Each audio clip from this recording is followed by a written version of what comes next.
여러분은 혹시 나 번아웃 된 것 같아 라는 표현 써본 적이 있으신가요? 주변에서 진짜 이런 표현하는 사람도 요즘에 더 많아진 것 같은데, 특히 또 날씨도 더워지고 힘들어져서 무력감, 피로감을 호소하시는 분들 많습니다.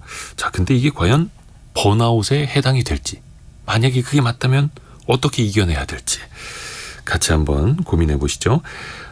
상담심리사이기도 한 연세대학교 이헌주 연구교수와 함께 여러분의 정신건강 챙겨보시죠. 교수님 안녕하세요. 네, 안녕하세요. 안녕하세요. 상담심리사. 네. 네. 실제로 그런 상담도 많이 하시는 거예요? 그렇죠. 많은 내담자를 만나서 실제로 상담 심리를 진행하고 있죠. 우리가 일단 번아웃이라는 표현을 정말 많이 쓰거든요. 네. 젊은 사람들도 그렇고 나이 드신 분들도 그렇고, 이게 단순히 체력이 떨어진 것 혹은 머릿속이 조금 괴로운 것, 이 번아웃이라는 개념부터 정확히 좀 짚어봐야 될 것 같아요. 요즘에 번아웃이 막 유행처럼 이야기를 하고는 있는데 네. 사실 좀 생각보다 그렇게 막 가벼운 개념은 아니거든요. 왜냐하면 저를 만나러 오는 내담자들은 보통 굉장히 좀 심리적인 어려움들이 많아요. 네. 근데 그런 분들도 보통 스트레스가 많지 막 번아웃까지 온 경우는 좀 흔치는 않거든요. 네. 근데 요즘에는 조금씩 좀 늘고 있어요.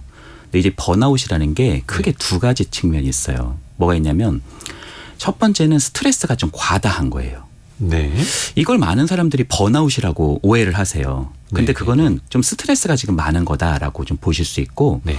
일반적인 경우에는 이 스트레스가 이제 자극의 총합이라고 그러는데 자극이 많은 거예요. 그러니까 압박감이 많은 거죠. 근데 일반적인 경우에는 그런 스트레스를 풀어낼 수 있는 기지가 우리 인간에게는 또 있거든요.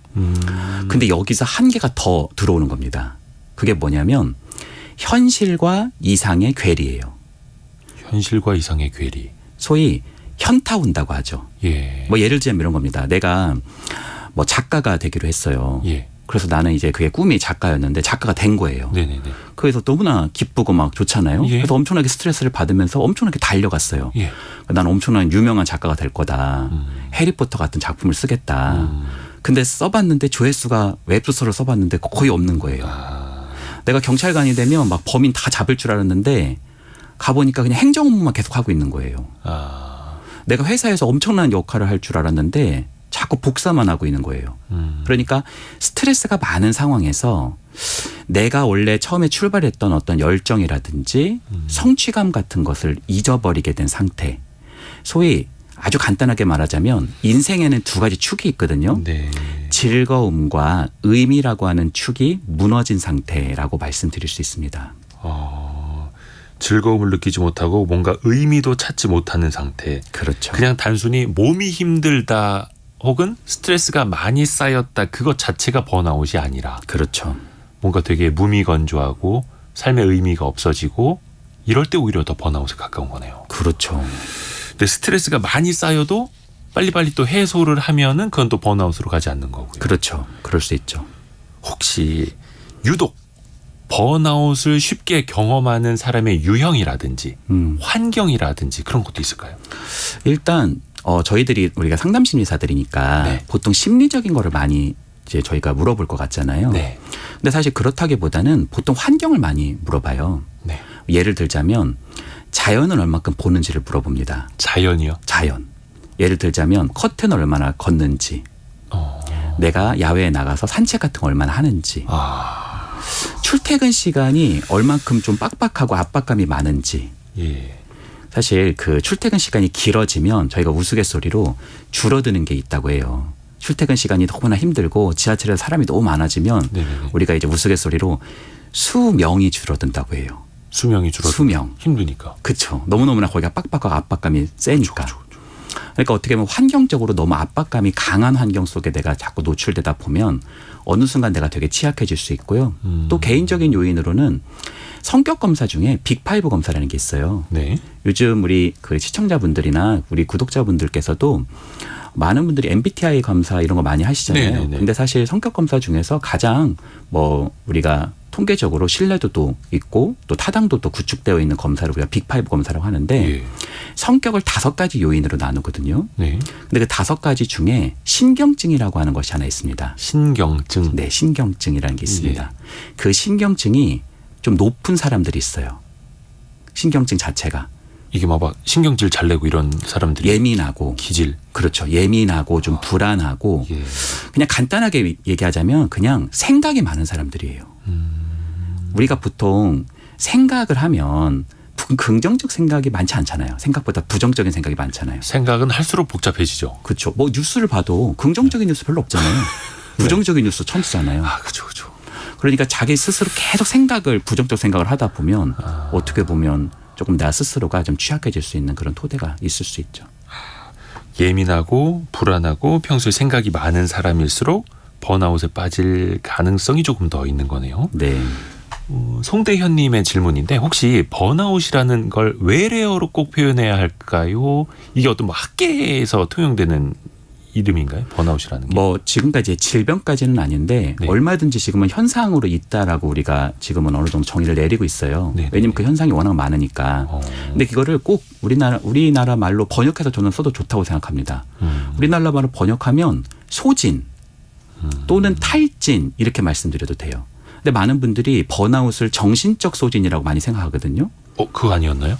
근데 그거는 조금 오해하시는 거예요. 정신적 소진도 맞죠. 근데 좀 더 본질적으로는 정신적 소진이라기보다는 신체적 소진에 좀 더 가깝습니다. 그래서 내가 의지력의 문제라고 많이 생각을 하세요. 내가 번아웃이 왔는데 막 내가 열심히 해야지. 자기계발서 보고 막 더 열심히 해봐야 되겠다. 노력해야지. 막 이렇게. 그렇죠. 예. 뭐 몰입을 해봐야겠다. 뭐 더 열심히 해봐야겠다. 근데 번아웃이 한번 오면 신체적 소진이기 때문에 내가 아무리 머리로 뭐 그렇게 하자 이렇게 되는데 하더라도 쉽게 일어나기가 어려울 수 있습니다. 야, 그러면은 혹시 이런 생각도 많이 하실 거야. 그래도 휴가를 좀 갔다 오면 괜찮겠지.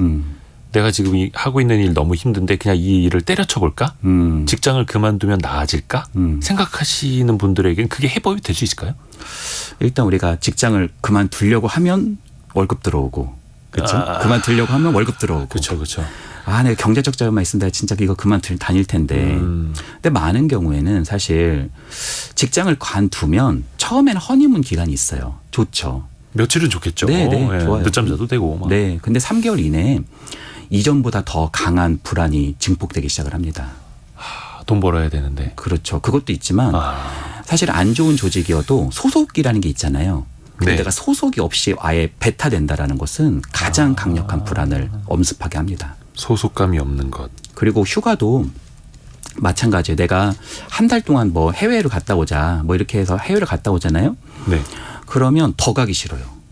어디를? 회사를? 네, 회사를. 아. 왜냐하면 이 소진이라는 게 뭐냐면 거기를 하얗게 불태웠다는 거거든요. 요즘 그런 표현 많이 하는데 하얗게 네. 불태웠다. 네. 네. 그러니까 거기서 뭘 열정을 쏟고 할 만한 회사 안에서 네. 그럴 만한 무슨 장작이 있어야 내가 뭐 더 열심히 할 수 있는 거잖아요. 네. 근데 그 자체가 소진이 다 돼버렸기 때문에 장작 자체가 존재하지 않는 거예요. 그래서 어떻게 보면은 여행 갔다 오면 직장 그만두고 싶은 마음으로 또 생기게 되고 직장을 관두면 더 불안이 엄습해지고 그런 악순환이 반복될 수 있죠. 이게 뭔가 재충전의 시간을 갖는다라고 해서 재충전이 되는 게 아니라 오히려 휴가 가서도 또 다른 에너지를 소진하고 와서. 네. 또 많은 분들이 쉬어도 쉬는 게 아니다. 네. 집에 가서도 뭐 SNS 보고 유튜브도 보고 TV도 보고 하다 보니까 잘 쉬는 것 같지 않다라고 토로하는 분들도 많은데 네. 이 쉬는 것도 잘 쉬는 것도 방법이 있을까요? 많은 분들이 나는 스트레스 받으면 핸드폰 하는 게 나의 쉼인데 왜 그거를 왜 이렇게 부정적으로 얘기하냐. 누워서 쇼츠 보는 거. 그렇죠. 네. 그거 보다 보면 시간 많이 가잖아요. 네. 그리고 즐겁잖아요, 사실은. 네. 그게 즐거운 이유가 원래 스마트폰 자체가 도파민을 많이 또 분출시켜요. 사실은 쾌락 호르몬이라고 우리가 보통 이야기를 하거든요. 네. 근데 이거를 반복하다 보면 도파민 수용체의 반응성이 떨어진다고 해서 옛날에는 소주잔 정도의 도파민만 있어도 괜찮았어요. 네. 근데 계속 보다 보면 대화 같은 도파민이 나와도 소위 우리가 은유를 해보자면 좀 생각보다 그만큼 즐거움이 있지 않다는 거죠. 그러니까 장기적으로 보면 약간 가짜 쉼과 같습니다. 쉬는데 가짜로 쉬는 거다. 네. 그때만. 네. 혹시 그럼 교수님이 제안하시는 번아웃을 좀 근본적으로 해결할 수 있는 방법? 네. 조언 좀 해주세요. 사실 저희가 내담자들을 보면은 예. 정말 힘든 내담자들을 보거든요. 네. 그러면 내담자들이 일어나는 걸 보면서 굉장히 효능감을 사실 많이 느껴요. 그래서 저희들은 보통 어떤 이제 항목도 있지만 어떤 단계나 절차 같은 것도 있어요. 근데 제가 오늘 시청자분들에게 아주 핵심적인 부분 딱 3가지만 말씀드려 보려고 합니다. 첫 번째는요. 제가 아까 즐거움과 의미를 잃어버렸다고 했잖아요. 네. 그러면 즐거움을 좀 되찾을 필요가 있지 않겠어요? 즐거움. 그렇죠. 시간이 많지 않아서 네. 3가지를 빠르게 좀 압축 빨리 하겠습니다. 네. 일단 즐거움은 놀이라고 말씀드릴 수 있고 네. 놀이를 반복하면 취미가 됩니다. 네. 요것을 내 일상 속에 알알이 박는 것이 되게 중요할 수 있어요. 네. 마치 PT 하듯이. 네. 그러니까 놀이와 어떻게 보면 취미, 놀이를 반복한 취미. 2번째는 나를 관조하는 시간. 관조하는 시간도 여러 가지가 있지만 그냥 3가지를 얘기할게요. 산책, 독서, 그리고 일기. 또 네. 3가지를 좀 언급해보고 싶고요. 10초 남았습니다. 세 번째는 세 번째만. 즐거운 사람, 좋은 사람과 즐거운 시간을 보내기. 이렇게 말씀드리고 싶습니다. 10초 남았는데 제가 번아웃에 빠질 뻔했습니다. 네. 저희 바로 2부로 갑니다. 10시 5분에 뵐게요.